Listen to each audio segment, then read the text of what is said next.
مع زيادة أسعار الوقود أكيد كلنا بنفكر إزاي نقدر نوفر بنزين وإزاي نقلل الاستهلاك ونحافظ على الفلوس. طيب، هل في حاجة ممكن تتعمل عشان نقلل بيها استهلاك البنزين؟ أكيد طبعا في الفيديو ده هنقول لكم على مجموعة نصائح بسيطة وفعالة جدا لتوفير الوقود أثناء القيادة. خليك معانا. لو مهتم بمجال العربيات وعايز تعرف أكتر، اعمل متابعة للصفحة، ولو شايف الفيديو مفيد شاركه مع أصحابك. أول وأهم نصيحة هي إنك تسوق بشكل هادي ومتزن. ليه؟ لأن التسارع المفاجئ أو الفرملة القوية بتهدر طاقة كبيرة وبتخلي المحرك يستهلك وقود أكتر. حاول تحافظ على سرعة ثابتة ومتوازنة وتستخدم الفرامل بهدوء. لو انت في طريق مفتوح استخدم مثبت السرعة لو موجود في عربيتك، لأنه بيساعد في تقليل استهلاك الوقود عن طريق الحفاظ على سرعة ثابتة بدون تسارع أو تباطؤ مفاجئ. تاني نصيحة معانا هي حفاظك على الصيانة الدورية لعربيتك، وده هيخلي الموتور يفضل شغال بكفاءة. وطالما الموتور شغال بكفاءة يعني مش هيستهلك بنزين زيادة على الفاضي. عندك مثلا فلتر هواء مسدود أو بوجيهات مش نظيفة، دول بيقللوا كفاءة المحرك وبيخلوه يستهلك بنزين أكتر بدون داعي. اتأكد دايما ان فلتر هواء نظيف وان البوجيهات في حالة كويسة. كمان لو ضغط الإطارات مش مظبوط ده هيزود استهلاك الوقود، لأن المحرك هيحتاج مجهود أكبر لتحريك العربية.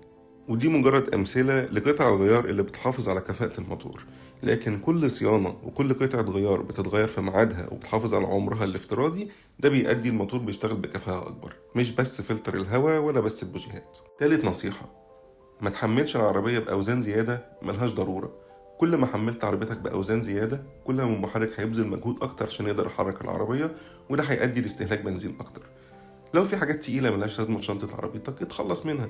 الأوزان الزيادة دي ممكن تستهلك بنزين بشكل غير ملحوظ، بس على المدى الطويل أكيد هتفرق معاك. رابع نصيحة وهي استخدام التكييف. التكييف طبعا بيبقى عامل حمل على المحرك، وطالما في حمل على المحرك يعني هيستهلك بنزين زيادة. ففي الأيام اللي الجو فيها معتدل حاول تقلل من استخدام التكييف وافتح الشباك بدل ما تشغل التكييف. لكن خد بالك، في السرعات العالية فتح الشباك بيزود مقاومة الهواء وده برضو بيؤدي لاستهلاك بنزين زيادة.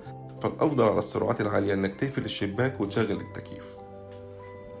النصيحة الخامسة، لو قدرت تختار الوقت اللي تتحرك فيه بعربيتك ويكون الوقت ده فاضي مفيهوش زحمة ده هيكون أفضل، لأن الوقفة في الزحمة كتير مع استمرار الموتور شغال ده بيخليه يستهلك بنزين من غير ما العربية تتحرك وهيؤدي في الآخر لاستهلاك بنزين أعلى.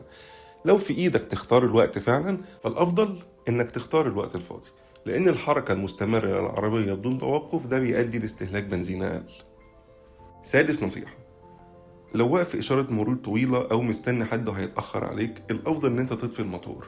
كتير مننا بيعتقد إن الموتور وهو شغال والعربية واقفة ما بيسحبش بنزين كتير، لكن الحقيقة حتى لو هو بيستخدم كمية بنزين قليلة فمع الوقت ده هيؤدي لاستهلاك بنزين كبير. الأفضل إن أنت تطفي محرك العربية وأنت واقف، وده فعلا هيوفر معاك كتير في استهلاك البنزين.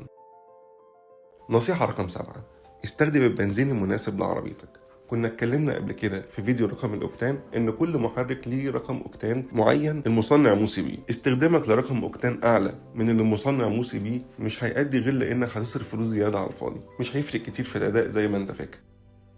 في النهاية الخطوات والنصايح دي بسيطة جدا وتنفيذها سهل جدا، لكنها فعالة جدا في توفير البنزين وتوفير فلوسك. أتمنى منك تجربها وهستنى أعرف النتيجة منك، وشكرا.